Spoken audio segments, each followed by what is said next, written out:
आजको मेरो दिनको सुरुवात है यसरी बोलेर भिडियो बनाउँदा जिस्काउने साथीहरू धेरै छन् के खुट्टा तान्ने साथीहरू। त्यही भएर खुट्टामा चप्पल लगाउनुहोस्, दौडिन सजिलो हुन्छ।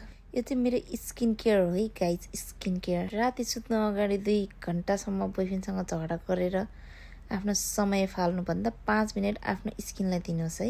यसरी भन्दै म चाहिँ चिप्रा निकाल्दै बाथरुमतिर गएँ। ब्रस पनि गर्नु पर्यो नि। चिप्रा निकाल्दै हेर्दै छक्क परेको क्या म चाहिँ। कुरा चाहिँ बोयफ्रेन्डको क्या, झेल्न सक्दैन भने छोडिदेऊ न। यता फेरि मेरो ब्रेकफास्ट रेडी गरौँ न भनेर के कति दिनलाई हो ब्रेकफास्ट भन्ने साथीहरू पनि छन् क्या, मलाई थाहा छ।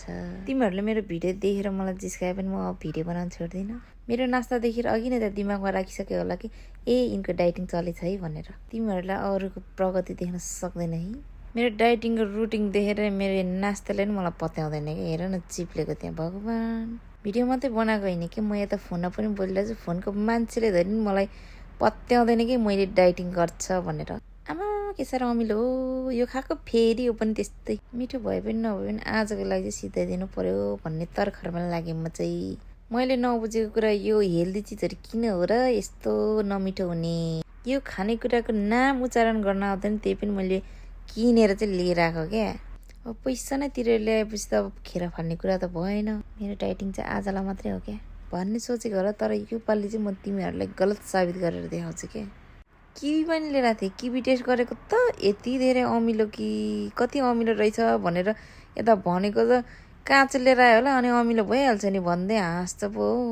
मेरो नास्ता भ्याएर म चाहिँ अब लुगासुगा लाएर कपाल सपाल खोल्नतिर लागेँ क्या। यसलाई चाहिँ हिटलेस कर्ली भन्दा रहेछन्। मैले चाहिँ यसमा के राखेको भनेर मलाई नसोध्नुहोस्, थाहा पाउनु भयो होला लाउनेहरूले त। हिजो सुत्नु अगाडि कति मेहनतले यो यसरी बनाएको, तर केही उँभो लागेन क्या, केही पनि भएन क्या। मेरो कपालै त्यस्तो हो कि न, मेरो यो टेक्निक नमिलेको हो घुमाउने। योभन्दा पहिला पनि मैले एकचोटि ट्राई गरेको क्या, त्यतिखेर पनि कर्लीको क पनि भएको थिएन। आज पनि कर्लीको क पनि छैन है। मेरो कपाल देखेर चाहिँ ऊ चाहिँ भन्दै सक्यो त्यहाँनिर यो कपाल लामो हुनेमा मेरो धेरै ठुलो हात छ भनेर। कपाल चाहिँ मेरो टाउकोबाट उम्रिने अनि त्यहाँ क्रेडिट चाहिँ अरूलाई जान्छ क्या। मेरो कपाल लामो हुनुमा उसको हात छ अरे। यता कर्लीले साथ नदिएपछि यहाँ क्लिप त लगाउनै पर्यो। राति मात्रै होइन कि दिउँसोमा पनि स्किन केयर गर्न चाहिँ छोड्नु हुँदैन है केटीहरू। सनस्क्रिन चाहिँ लोभ नगरिकन धस है केटी हो। नयाँ जुत्ता लगाएपछि देखाउनु पर्यो।